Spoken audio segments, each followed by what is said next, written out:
ஆரோக்கியம் மற்றும் மகிழ்ச்சியின் மைல்கற்கள் செயல்முறையை கற்றுக்கொள்வோம். வணக்கம் சேவை வழங்குனர். இன்று 5 வயதிற்குட்பட்ட குழந்தைகளுக்கு வைட்டமின் ஏ மற்றும் அல்பெண்டசோல் வழங்குவதற்கான படிகளை பார்ப்போம். இது ஒரு எளிய மற்றும் வேடிக்கையான 7 படி பயிற்சியாகும். ஒவ்வொரு அடியையும் முடிப்பதன் மூலம் நீங்கள் ஆரோக்கியம் மற்றும் மகிழ்ச்சியின் மைல்கல்லான ஒரு மைல்கல்லை கடக்கிறீர்கள். நீங்கள் அனைத்து 7 மைல்கற்களையும் கடப்பதை உறுதிப்படுத்திக் கொள்ளுங்கள். வைட்டமின் ஏ மற்றும் அல்லது டீவர்மிங் கொண்ட ஒரு குழந்தைக்கு பாதுகாப்பாக டோஸ் செய்ய நீங்கள் இந்த படிகளை பின்பற்றுவதை உறுதிப்படுத்திக் கொள்ளுங்கள். 1. தகுதியான குழந்தை. குழந்தை இன்று வைட்டமின் ஏ மற்றும் குடற்புழு நீக்கம் பெற தகுதியுடையதா என்பதை சரிபார்க்கவும்.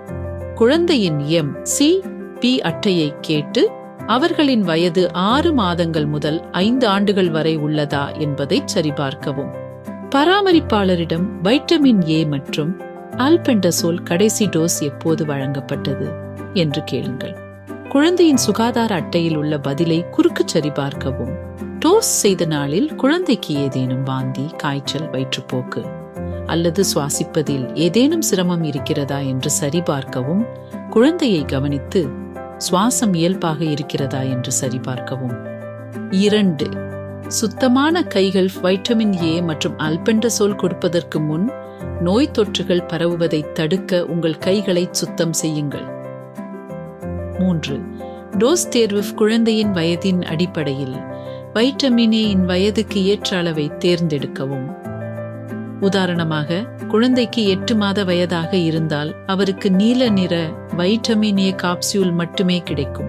குழந்தை 1.5 வயது மற்றும் 6 மாதங்களுக்கு முன்பு வைட்டமின் ஏ பெற்றிருந்தால் அவளுக்கு ஒரு சிவப்பு வைட்டமின் ஏ காப்சியூல் மற்றும் அரை அல்பெண்டசோல் மாத்திரை கொடுக்கப்பட வேண்டும். குழந்தைக்கு 3 வயதாக இருந்தால் அவளுக்கு சிவப்பு வைட்டமின் ஏ காப்சியூல் மற்றும் முழு அல்பெண்டசோல் மாத்திரை வழங்கப்பட வேண்டும். 4.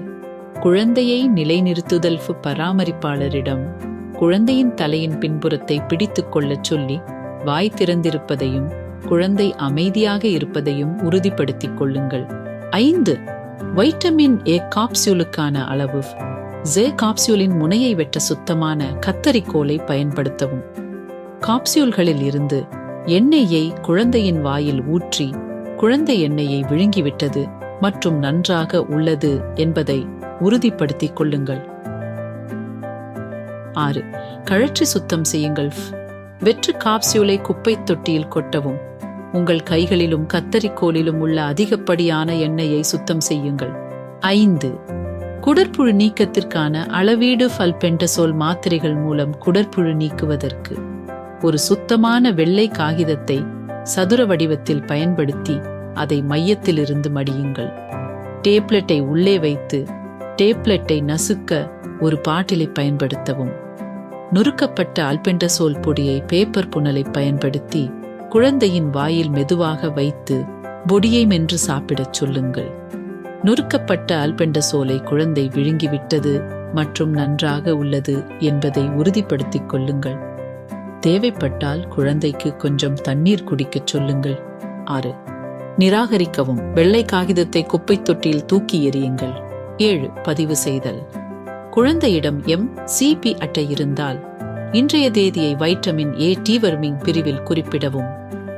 மேலும் இன்று வழங்கப்பட்ட வைட்டமின் ஏ மற்றும் அல்பெண்டசோல் அளவிற்கான உங்கள் விநியோக பதிவேட்டில் பயனாளியின் விவரங்களை உள்ளிடவும். நினைவில் கொள்ளுங்கள், 6 மாதங்களுக்கு பிறகு குழந்தைக்கு மீண்டும் இந்த 2 அளவுகளும் தேவைப்படும். சுகாதார அட்டையை திருப்பிக் கொடுத்து 6 மாதங்களில் குழந்தையை அடுத்த டோஸுக்கு அழைத்து வருமாறு பராமரிப்பாளருக்கு தெரியப்படுத்துங்கள். குழந்தைகள் ஆரோக்கியமாகவும் மகிழ்ச்சியாகவும் இருக்க நீங்கள் இப்போது தயாராக உள்ளீர்கள். உண்மையான விநியோகத்திற்கு முன்பு இந்த 7 படிகளை மீண்டும் ஒரு முறை பயிற்சி செய்தால் நீங்கள் ஒரு சிறந்த வேலையை செய்வீர்கள்.